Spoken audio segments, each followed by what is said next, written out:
বিরতির পর স্বাগত। ভারতীয় জনতা পার্টি ৪ বরজলা মণ্ডলের উদ্যোগে আজ এক সাংগঠনিক সভার আয়োজন করা হয়েছে। লঙ্কামুড়া কমিউনিটি হলে এই সাংগঠনিক সভা অনুষ্ঠিত হয়। উপস্থিত ছিলেন বিজেপি সভাপতি রাজীব ভট্টাচার্য, মণ্ডল সভাপতি রাজীব সাহা, প্রাক্তন বিধায়ক ডক্টর দিলীপ দাস।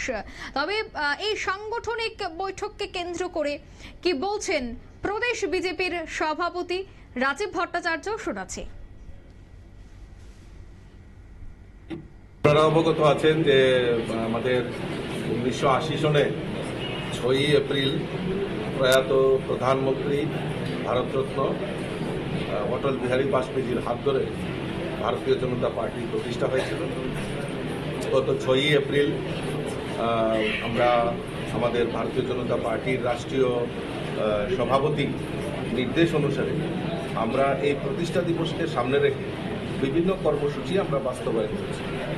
যেরকম আমাদের কার্যকর্তা যারা রয়েছেন তাদের বাড়িতে পতাকা উত্তোলন এবং বিভিন্ন অফিস যেগুলি রয়েছে ভারতীয় জনতা পার্টির মণ্ডল অফিস, জেলা অফিস, রাজ্য অফিস, সেগুলিকে সুসজ্জিত করা এবং বিশেষ করে আমাদের যারা অ্যাক্টিভ মেম্বার রয়েছে, অ্যাক্টিভ কার্যকর্তা, জনপ্রতিনিধি যারা ভারতীয় জনতা পার্টির কে সম্বর্ধনা এবং ভারতীয় জনতা পার্টির আদর্শে বিশ্বাসী, তাদের নিয়ে বিভিন্ন মণ্ডলে আমরা এরকম কর্মসূচি এবং যারা অ্যাক্টিভ মেম্বার তাদের নিয়ে সম্মেলন করার একটা উদ্যোগ আমরা নিয়েছি।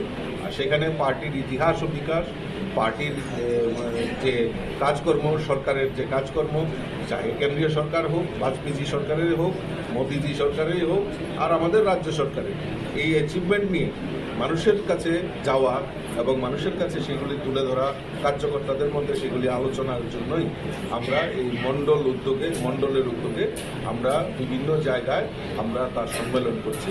তারই অঙ্গ হিসাবে আজকে বরজলা মণ্ডলের উদ্যোগে যারা আমাদের অ্যাক্টিভ কার্যকর্তা, জনপ্রতিনিধি, তাদের নিয়ে আমরা আজকে একটা সম্মেলনের আয়োজন করেছি।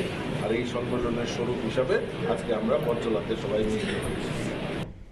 আপনারা শুনলেন রাজীব ভট্টাচার্য, প্রদেশ বিজেপি সভাপতির বক্তব্য। তিনি বললেন অ্যাক্টিভ মেম্বার, অন্যদিকে কার্যকর্তাদের নিয়ে এই বৈঠক সবকটি বিধানসভা সবকটি মণ্ডলেই হবে। তবে এবার বরজলা এই মণ্ডলের উদ্যোগে সাংগঠনিক বৈঠকের আয়োজন করা হয়েছে, যেখানে দিলীপ সরকার থেকে শুরু করে বিজেপির অন্যান্য নেতৃত্ব এবং কর্মী সমর্থকরা উপস্থিত ছিলেন।